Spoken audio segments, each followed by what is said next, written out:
The Florida Gators are the national champions. But did Houston squander the lead? And then what about Duke? They squandered the lead. And then Houston put together a comeback. So what happens in life when we squander the lead? And what does it mean to rally in life? What does it mean to come back in life? Let's unpack it.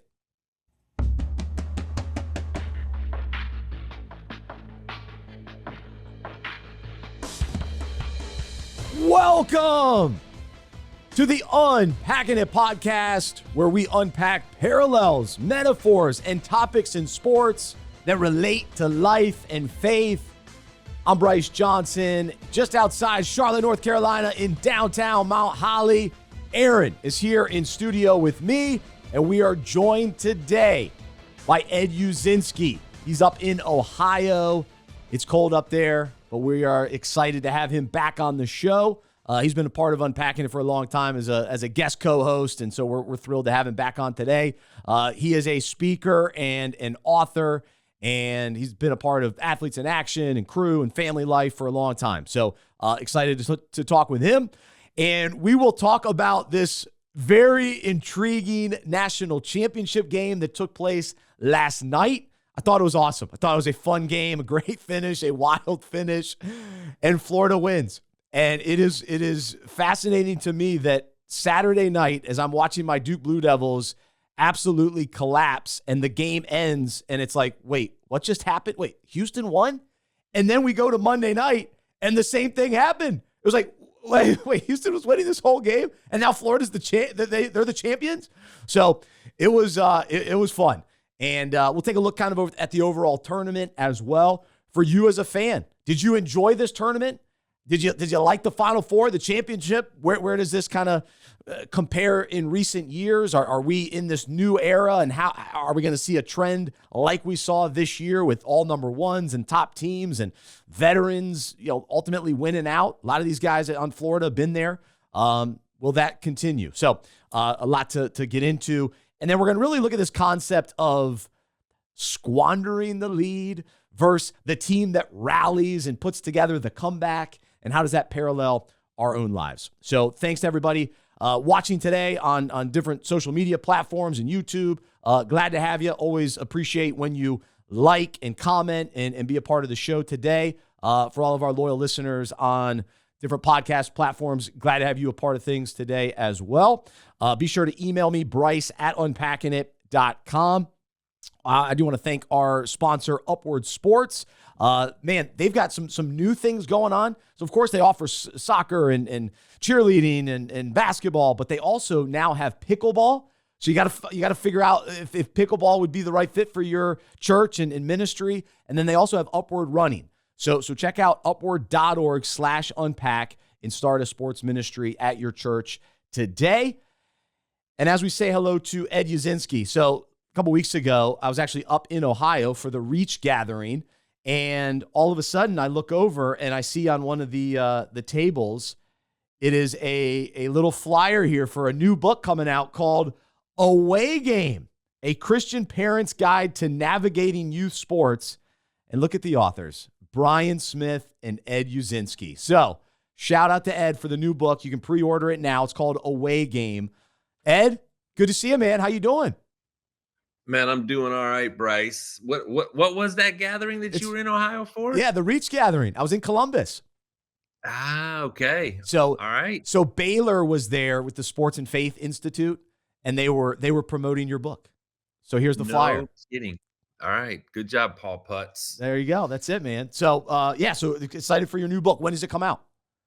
Comes out July 1st. Okay. July 1st. Yeah, it's, Brian Smith. I don't know if your listeners are familiar with Brian. He's been on Athletes in Action staff for years. I've been on AI staff for over 30 years. And really for the last decade, we've talked about needing a book like this just to help parents navigate the youth sports world. So, yeah, we were excited to finally get words down on paper and are looking forward to how it might be helpful. Awesome. Yeah, it's called Away Game, A Christian Parent's Guide to Navigating Youth Sports. So I'm just dabbling. My 5-year-old's playing soccer, so I'm getting into it. That's right. It's made for you. Get it on Amazon. There it's it made is. for you. There it is. Getting it going. Awesome. All right, man. So last night I was pulling for Houston, even though Houston knocked out Duke. Yep. But we'll talk about Duke. I know people want to hear me talk because I've been hyping them up all last couple of weeks. I forgot you were a Dookie. This would be a good little trauma therapy session for you, maybe to just kind of get past everything that happened this past weekend. It was challenging. It has been a tough couple of days. And then, of course, I wrote Monday's devotional about Duke squandering the lead. So I suffered through writing that. But last night, I want to start there because it was just a fun finish. I was pulling for Houston. They led the whole game except for 1 minute and 3 seconds. And Florida pulled it out. What was your big takeaway just from last night's game? Yeah, I was very much looking forward to the game, and it did not disappoint, which was kind of cool because a lot of times championship games don't come through the way everybody's anticipating that they will. But I thought this one did, and it really was interesting as the game was unfolding, and you could see the same narrative playing itself out that they'd been up by so much. Florida had come back in how many? 4 of the games that they won in the tournament, and I thought, man, is that really about to happen? Because I thought Houston maybe was going to pull away with it at one point. In the same way I thought Duke was going to, right when they were up by 14 or whatever it was. And it just went the exact opposite way. You know what else I thought, Bryce, is when that last shot was getting ready to happen, I thought this is going to be kind of a redemption moment for the Houston versus NC State back in '83 when that long 3 was shot and then the dunk was made by Wittenberg, and that was a devastating loss for Houston. I thought this is going to be sort of poetic justice that they're about to launch this 3 that's going to go in, but it didn't work out that way. It just doesn't always work out the way Hollywood wants it to work out. No, because did anyone want Florida to win? I don't think so. Like, of course, Gator fans, but I don't think neutral fans were pulling for Florida. I mean, Clayton Jr., he was fun to watch. Like, he put together an awesome tournament, but then he didn't have a big game last night until the very end. Because what was the difference in the game? His and ones. Because it's a 2-point win, and he had those 2 and 1 get to the basket, finish strong, and make the free throw. So those were huge. But that final, go ahead. Well, and just a shout out to Clayton. Obviously, he's a great player. I didn't know that much about him before the tournament just because I haven't been paying that close of attention. But he obviously stood out for just making huge shots in all the games that they won. And what I appreciated about him is as they were frustrating him the whole game, his body language didn't change. He wasn't pouting. He got pulled out of the game at one point just to clear his head and, see if he could hit reset. And, the camera was following him as he left the floor. And he just went over and sat down and got himself back together and then showed up in the game in the spots where they needed him most, just like he always did. And so I just thought that was a great little lesson for young athletes, for moms and dads out there that could grab onto that and say, like, when things aren't going well, don't pout. Your body language doesn't need to change. Just regroup. The game's not over yet. They've stopped you to this point, but you have another chance still to come in and do what you do. And I love that about sports, but you don't get to see it if you melt down. That's right. If you start showing the world that you're frustrated and, you're feeling insecure because you're not having a good game. And so you start acting out in different ways. And it's like, no, that's not the way to go about it. Just regroup and keep grinding. And Clayton did that. He stayed in it. Of course, he hit the huge 3. But going back to the final play, I mean, we've never seen that. Where you bounce the ball and you can't get the shot off. That's never happened in a final shot like that, especially in a championship game. I mean, that was unbelievable. It was unbelievable. And again, it was Clayton that came out and played defense. So he didn't do what he had done, the whole game offensively, but he made just a humongous play defensively to help win the game for his team, which again, cool moment for him. That the defense won the game for Florida, which is awesome. And it's funny. I did a podcast a few weeks ago just talking about how the NBA has gone so heavy on the 3-point shot. And it's just like, basketball is all about the 3 these days. And what's been awesome about this tournament, yes, people shoot 3s, and 3s are great. It's part of the game. But the fact that these final 4 teams were so focused on defense and toughness. And on last Yeah. week's show, we talked about, these all 4 teams were tough. And then we saw it take place in the Final Four, in the championship game. Houston was tough the whole night. And they played great defense, unbelievable defense. And then Florida did too. And I just appreciate that. I respect that. And so people can question and criticize the game of basketball today, NBA, college basketball. Things have changed and all that. But man, it was like a flashback for me just to see good, solid basketball. The top teams rose to the top. Florida was the best team. They were the best team. They to win the SEC tournament and then to get hot and go into the NCAA tournament. This was a good winner, and they did it with some defense too, which is cool. They definitely deserved it. And you look at what happened with Houston and turning the ball over the last 2 times they had it, but it wasn't like they were sloppy turnovers. It was because the defense made them incredibly uncomfortable. Yes. It wasn't just chucking the ball out of bounds or mishandling the ball. It's a drive in and guys are collapsing on the driver and knocking the ball off his leg. It's, that last shot. He didn't have any reason to think Clayton was going to be out there 28 feet with him and already up in the air ready to block the shot. So, yeah, to your point, defense, well, you didn't say it, but defense wins championships. It's true. That's been put on a T-shirt and a bumper sticker or 2 through the years, hasn't it? Oh, yeah. And it was true again. It was true again last night. That absolutely. And well, the crazy thing too is, Houston's defense put them in a position to win that game too. So it's one play. Yep. It's one play. It's a 2-point game. So and this is our big conversation today, because it's easy to criticize Houston for squandering the lead. And we could talk about Duke and what they did Saturday night by squandering the lead. But in many ways, Houston was awesome. Like they played such a great game. So it's hard to really, just criticize them. I don't know. I mean, I was impressed with what they did all night, but they didn't get the final shot off, and you weren't able to be the hero there. I mean, ultimately the narrative has squander attached to it, but I didn't feel, and we already talked about this a little before we got on here. It didn't feel like they squandered it. I think too, because they were up by 12 at halftime, but pretty quickly Houston cut into that at the beginning of the second half. So it's not even like they were up by a ton. If I remember right, they weren't up huge in the last 5 minutes and it just flew away from them.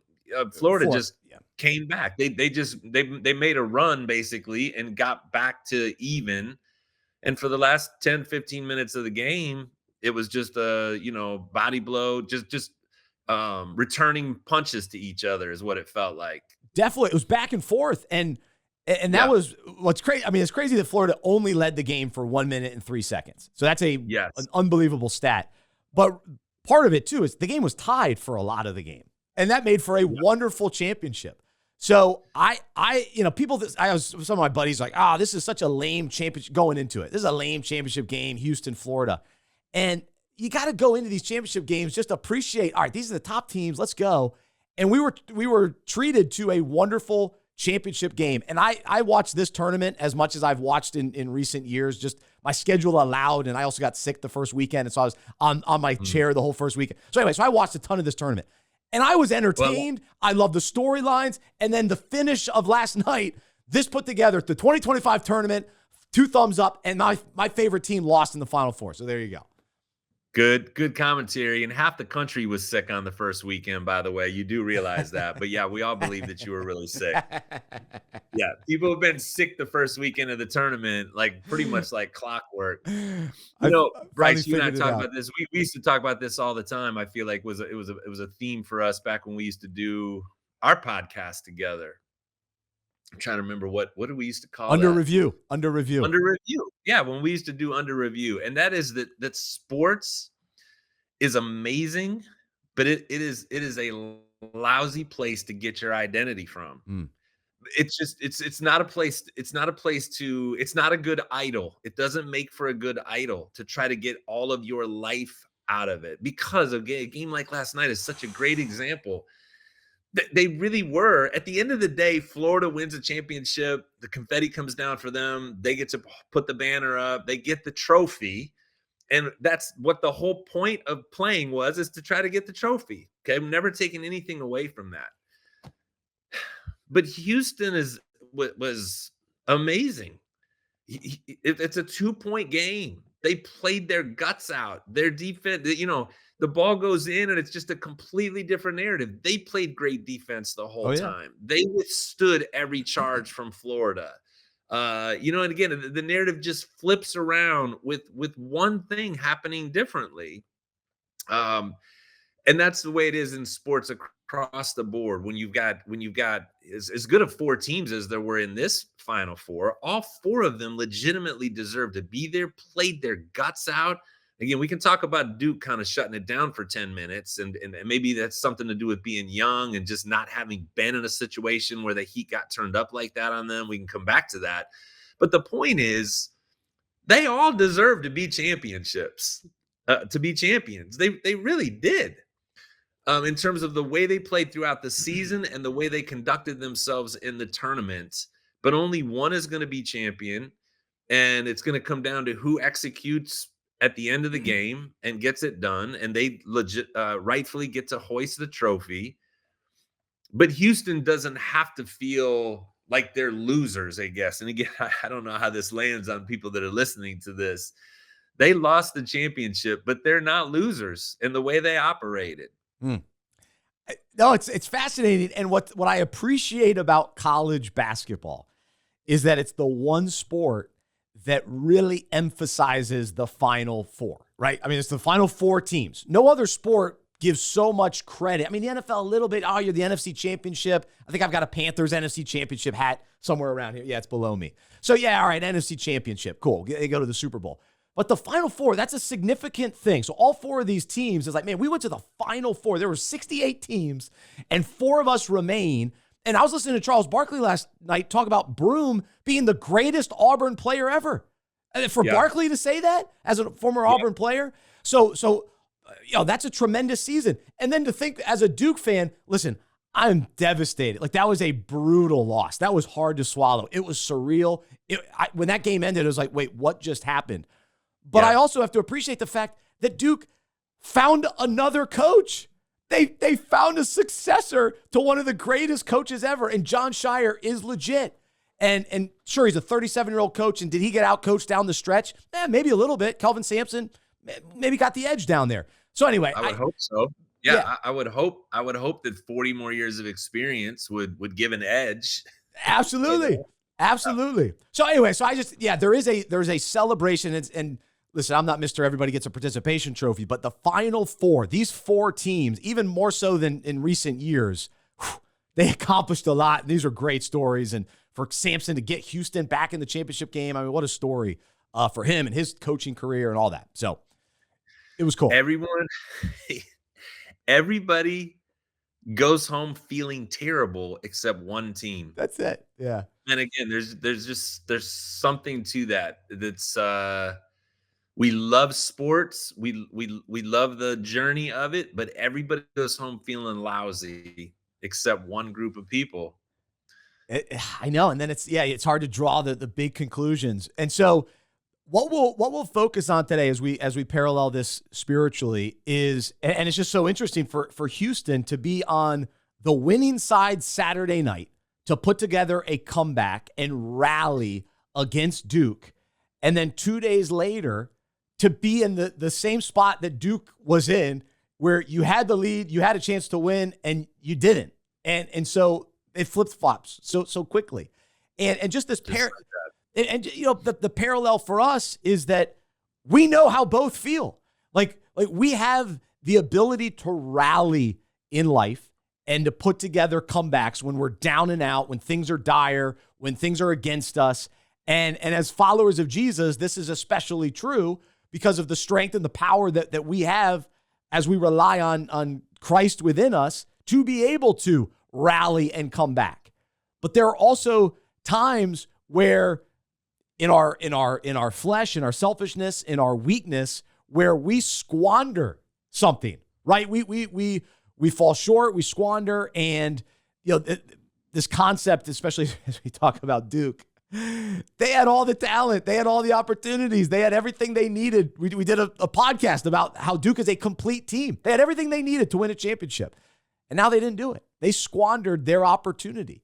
And that's hard for me to say, but they did. Yep. And so often for us, we do have opportunities. We have gifts, we have talents, we have resources, and sometimes we squander those things because we don't maximize the moment. We don't maximize the opportunity. We waste our money. We squander what we've been given. And so what we can talk about today is when we find ourselves in tough spots, what does it mean to rally and come back? And how do we avoid squandering moving forward? And when we do squander, and if we have squandered something, how do we experience God's grace? And how do we come back? How do we come back to him? How do we return to him? So there's a lot here, but Ed, I'll let you jump in here. Well, and you keep mentioning Duke, and they really did go on a 10-minute spiral where they couldn't score a bucket, and they were turning the ball over. They were missing free throws. They just had a series of bad things that were happening for them.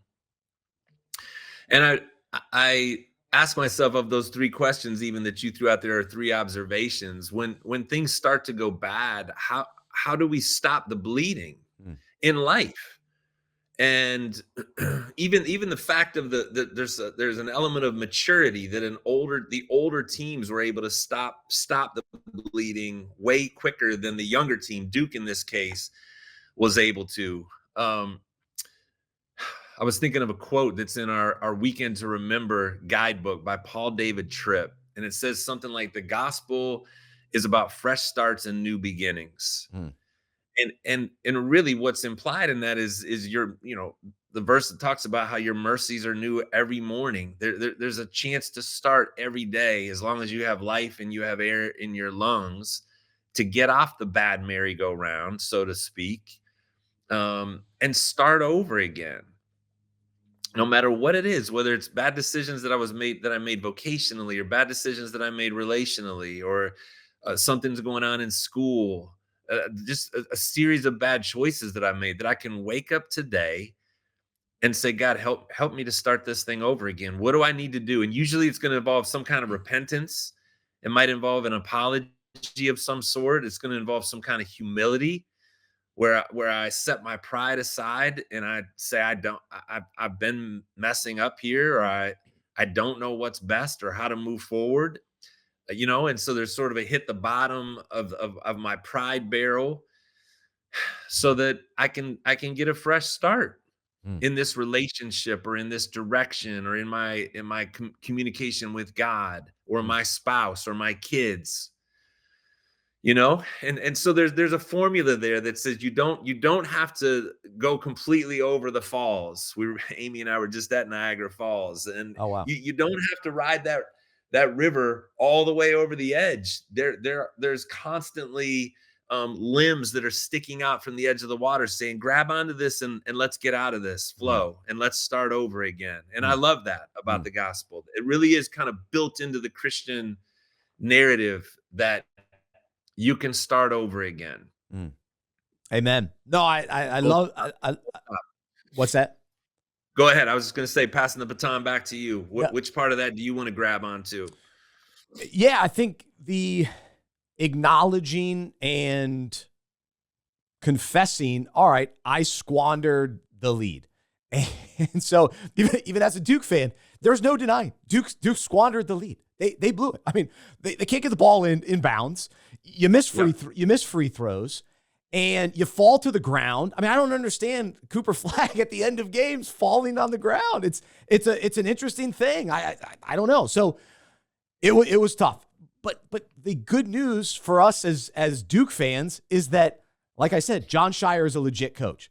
They're reloaded with huge talent coming in next year. So Duke's going to be fine. They're going to get other opportunities. This wasn't their one and only opportunity. I feel for Houston because I'm not sure how many more chances they'll get.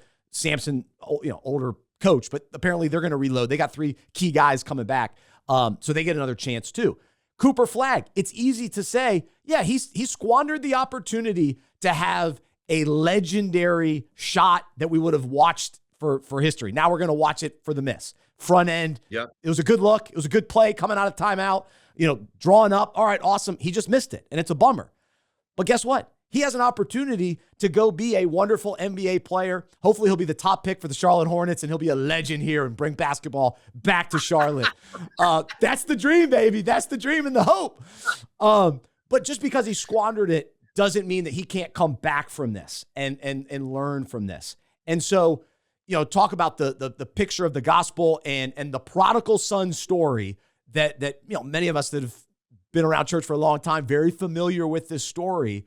But the idea that the son gets his inheritance from his dad, goes and squanders it, and what does he do? Yep. He comes back. He rallies. He finally wakes up. He realizes, all right, I'm living life in the pig slop. I'm going back to my father, and the father welcomes him back. And so there's the comeback story for the prodigal son, and the picture that we have. That when we squander things in life, the grace and the love of the Father, our Heavenly Father, God, brings us back, welcomes us back. That's the excitement, the joy, the hope that we have to return, to come back, to rally, and we can overcome the squandering. But it takes a recognition of it, right? The prodigal son recognized, all right, I've squandered everything I've got. What am I doing? I got to go back. And so that's hopefully an encouragement for us. Instead of beating ourselves up about the squandering, we acknowledge it, but then we return. We come back. Yeah. It's a good word. It takes humility That's right. to be able to, that's what you're saying, to acknowledging it involves humility. It involves confronting my pride and not letting it, because he didn't have to come back. Gosh, I've known plenty of people that have stayed out there in a far land, and in spite of the fact that they've lost everything, they don't come back. Mm. Yeah. Sometimes tragically, going all the way maybe to hurting themselves, taking their own life across, 35 years of doing ministry. Mm. And that's obviously tragic. There's a spiritual enemy that is trying to keep us in the far land, because we're going to mess up. You mentioned Cooper Flagg. He had a magical freshman season. You know what? He's gotten tight in a couple big moments. His arm got tight on that shot. That wasn't a shot from the top of the key fading away. He was 8 feet away, a shot that he makes all the time. It didn't get blocked. There's a guy in his face, but I know from just having played myself, I know what it looks like when an arm gets a little tight in a moment. And so he's human. He's all world. He's in Adidas commercials, and he's making millions of dollars, and his arm gets tight too. And so how does he, and I don't even want to keep focusing on him, but how do we deal with our humanity and the fact that we're broken, and no matter how great we are in a particular lane of life, we're still human, and we're going to mess up. We're going to make bad choices. We're going to squander moments at times over the course of our life. That shouldn't take us by surprise. And so do we have the humility to recognize that we need God, and that we have a spiritual enemy who's trying to take us out and trying to capitalize on our brokenness? Again, that's where the need for the gospel and the need for it every day, not just sort of one and done, but the need for the gospel every day becomes so relevant. Amen. Quick side note. Cooper Flagg represents New Balance. And those New Balance commercials were horrendous. It's a horrendous commercial. I hate that stupid New Balance commercial. However, I did love Cooper Flagg's bingo commercial. That's a good one. I was texting guys about that last night, saying, I really think that bingo commercial grew on me. It's funny. But yes, it is New Balance, which it's still cool to be 18 and get grafted in there with, I don't want to be a part of that commercial, though. I'm turning that thing down. No, thank you. Don't throw the ball. It's so weird. It's a weird commercial. But anyway, I was going to say, why do you hate it? No, talk that out a little bit. I don't know. It's just a goofy commercial. And I don't know. I'm not a Kawhi Leonard guy. I don't know. I just don't like the commercial. It's silly to me. But no, the other, I have a strong take about this. Once your team loses, you can no longer be featured in commercials. You're pulled off. So Cooper Flagg should not have appeared in a commercial last night. So that always drives me nuts. Like, especially when Mahomes doesn't normally lose. But if Mahomes loses, I don't want to see him in the commercials after that, right? So anyway. That was hard for you as a fan, but as a sponsor of New Balance, I've given the young man $4.5 million to be in every commercial for every second of this tournament, even though he's out of it now. And that's a whole nother podcast right there, isn't it? Just the effect of money. And and maybe we even should visit that. Bryce, we said we were going to. What is your take on just the way the balance has changed within the tournament? There was a lot of talk of that there weren't as many Cinderellas because NIL and the transfer portal has allowed the best players from the mid majors to make the leap without any consequence to go to the bigger schools. And so those schools are loaded up in a way that makes it very, very, very difficult for upsets to happen early in the tournament. And I think that might be a pattern that we're going to see from now on unless something changes. What's your take on that? I'm sure that's come up over the course of the last few months and even the last year, but maybe at the end of this tournament, give some reflections on it. Yeah, I would say that as much as I enjoyed this tournament, the lack of Cinderellas was unfortunate in the first weekend. You know, watching McNeese put together an awesome game against Clemson and hang on to win because actually Clemson rallied against them after they were down. Yep. So, because McNeese actually squandered that lead, but then hung on and pulled it out. But so the lack of Cinderellas was disappointing. Here's what I think is really interesting is that now mid-majors have embraced the fact that they are a farm system to the bigger universities. And some coaches are using that as their leverage, as their recruiting pitch. And so, okay, how do we feel about that? So I'm an App State grad. So App State is a mid-major. So I have mid-major blood, but I've been a Duke fan since I was 10, which is the cream of the crop. So I see both perspectives. And what I think is the advantage is last night we saw Clayton Jr. get an opportunity for a national championship. And I forget what mid-major, where was he from? But he transferred to Florida. And so for him to get that opportunity versus, the unlikelihood of him ever bringing a mid-major school to a championship, we saw Butler almost do it, but that's such a rare thing.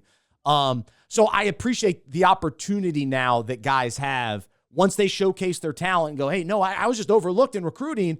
Now I can go finish my career. And then they're actually juniors and seniors and grad students that are now on these championship caliber teams. I kind of like that. I'm okay with that. And that's one of the, the changes that we've seen with the NIL. Yeah. Well, and there's always going to be a negative consequence whenever a change is made. There's going to be positives that come out of it, and there's going to be then a counter negative. And at the end of the day, I think it's definitely more fair for players to be not only to be able to get some compensation for their name, image, and likeness, but also to have the freedom to change schools. Now, I do wish that the NCAA, which has shown themselves to be, let's just say I don't have a lot of confidence in the way the NCAA operates when it comes to legislating and putting good boundaries and good guardrails in place. Until somebody comes in and kind of cleans it up a little bit and cleans up even like the portal being open during the tournament, I thought was ridiculous. There's some low-hanging fruit here that just seems so obvious that this is not healthy for the schools, for the coaches, for the players themselves, that could be fairly easy changes. But if we're going to go in this direction from now on and players are going to have the freedom to be able to make these moves, there's going to be some negative reality that comes with that.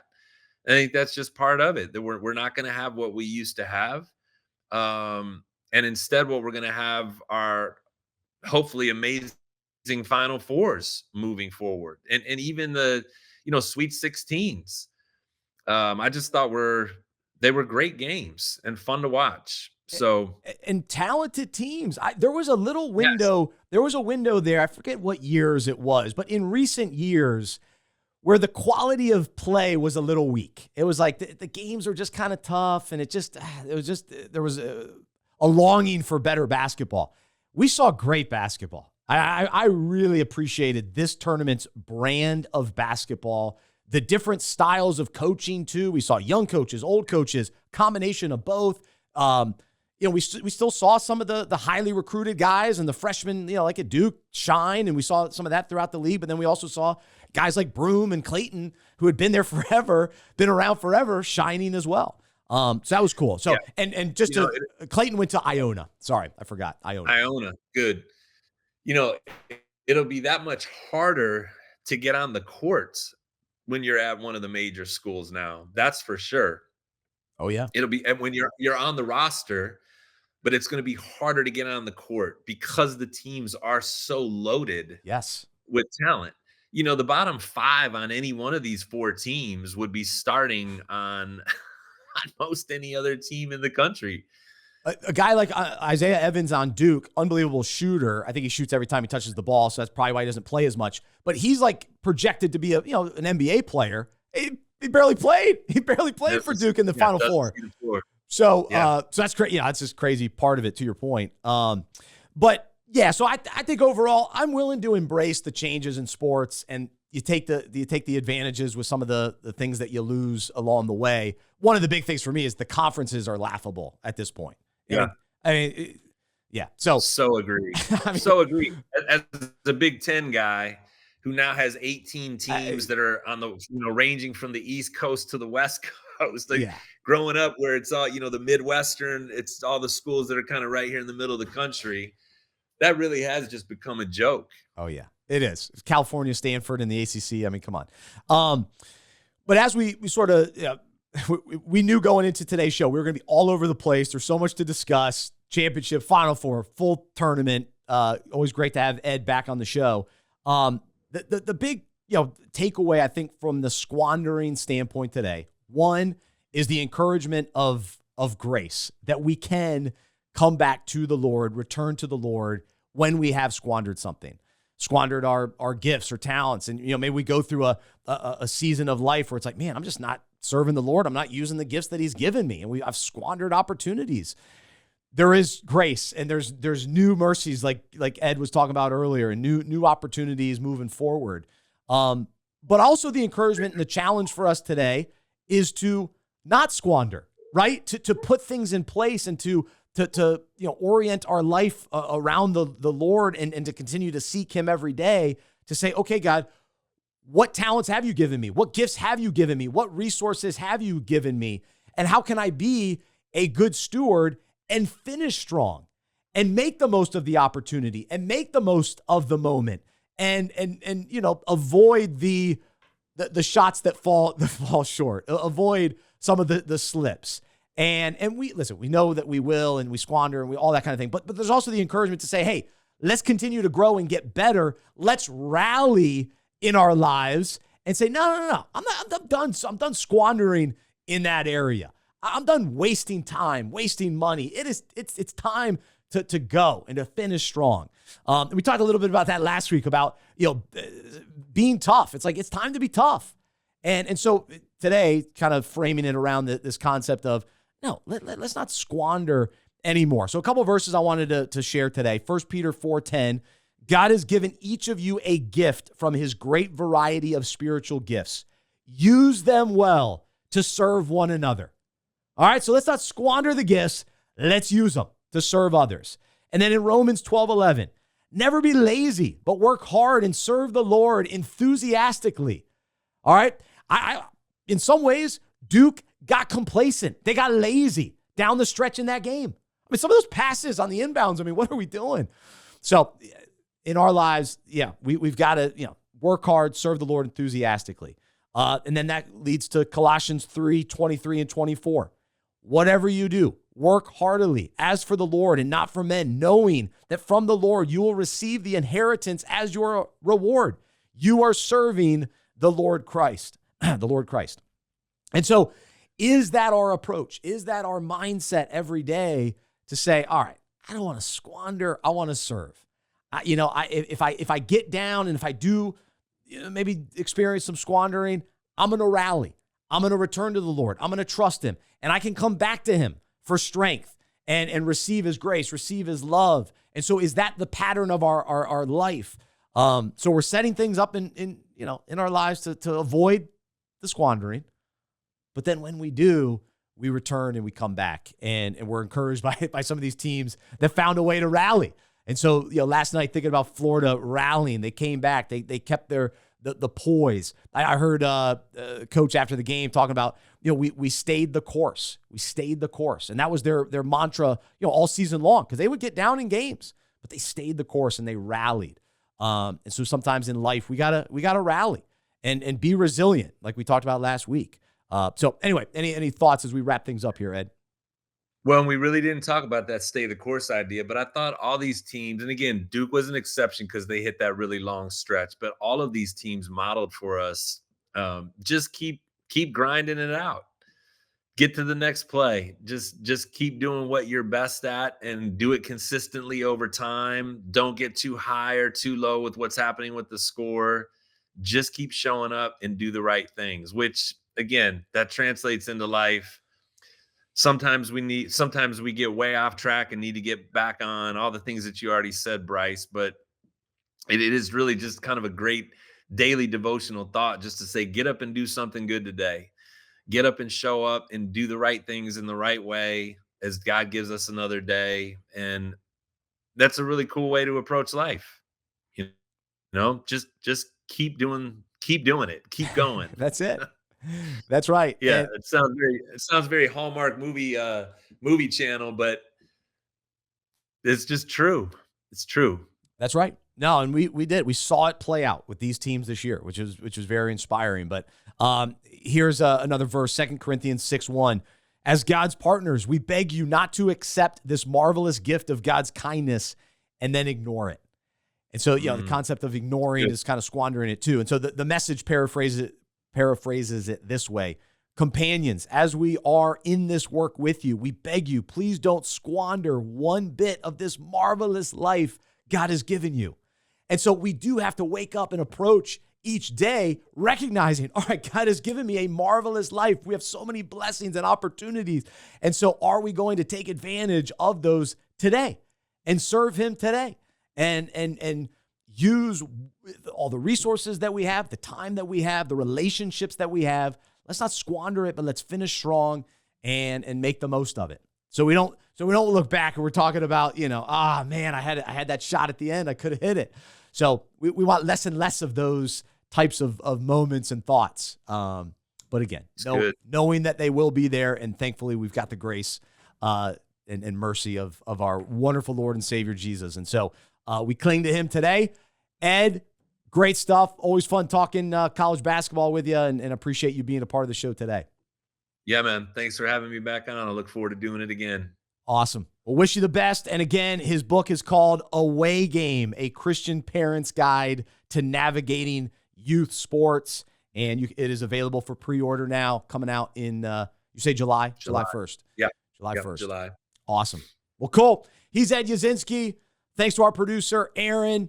I'm Bryce Johnson, a sad Duke fan, but still a Duke fan. We will rally from this. We will come back from this. I promise. But I'm a sports fan who follows Jesus. I believe in the good news that he died on the cross for my sin. He was resurrected, and through faith, I've been saved by his grace. I hope that is true for you as well, and I hope you'll join me as we live life as sports fans who follow Jesus together. Have a great rest of your day, and we'll talk to you next time right here on the Unpacking It podcast.